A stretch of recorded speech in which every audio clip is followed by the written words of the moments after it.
Winston, it's really good to see you. Today, we are talking through 5 reasons everybody should consider a Roth conversion now. We've I talked agree. before about the importance of tax diversification, and there's nothing like the tax-free earnings growth of a Roth. So the first reason on your list, the incredibly low tax rate that we're living in right now.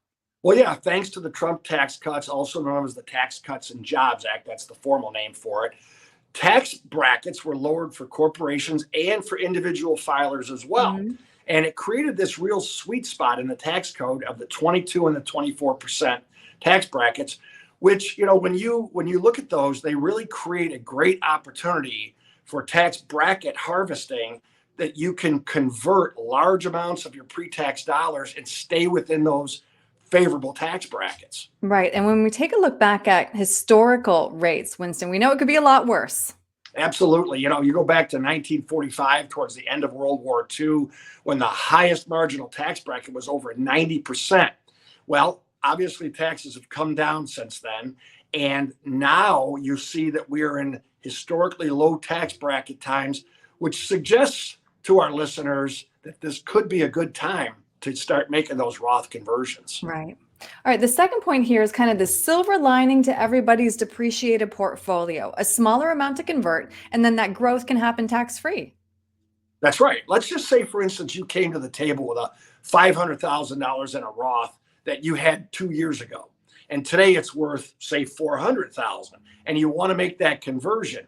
Well, you're only going to pay taxes on 400 instead of 500, which is a plus, right? And Hmm. then once that money is converted, we know the markets will have a history of coming back.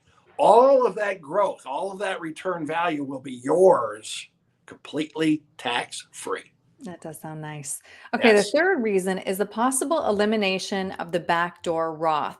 This was part of the Build Back Better Act. Congress said, hey, we're going to get rid of this strategy for high income earners. Thankfully, that didn't happen, but maybe consider taking advantage of it now before it's on the chopping block again. that's right. So if you if you have the ability to qualify for an IRA deduction, you're a higher earner, you can make that contribution, and then within the year, let's say, you turn right around and you convert that to a Roth. I don't think that the Treasury is going to have too much of a problem with that, because really, what are you doing? You're bringing more money into the Treasury at that point, and that's probably why they haven't really gotten rid of it. Yeah, I think they like that revenue. Exactly. All right. The Yes. next point is all about legacy planning. Congress eliminated the lifetime stretch IRA rules, which essentially eliminated the option to pass along generational wealth. However, assets in Roths are not subject to probate, and they can be passed along to your heirs tax free. Yes, that's right. I tell you, I have a real problem with what they did with the Secure Act 2.0 and eliminating that generational wealth. Hmm. And you have the opportunity to make this conversion, and by converting it, you have eliminated the Secure Act 2.0 out of your future, and the ability to pass that wealth on to the next generation without taxes. So Hmm. doing that conversion now could be really in your favor, for you as well as for your family. Yeah, exactly. And last, Roth IRAs do not have any required minimum distributions, which means you have more control over your income and your tax liability.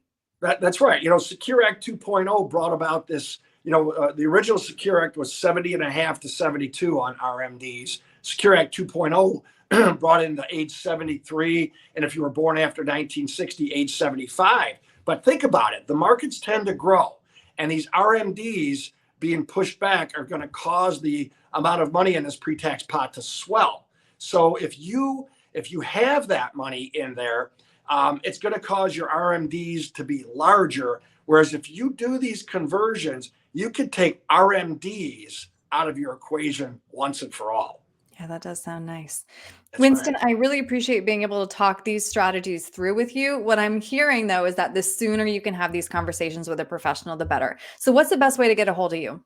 Well, pick up that phone and give us a call in our office at 602-456-1928, 602-456-1928, or visit us online at winstonandcompanies.com. All right, Winston, thank you.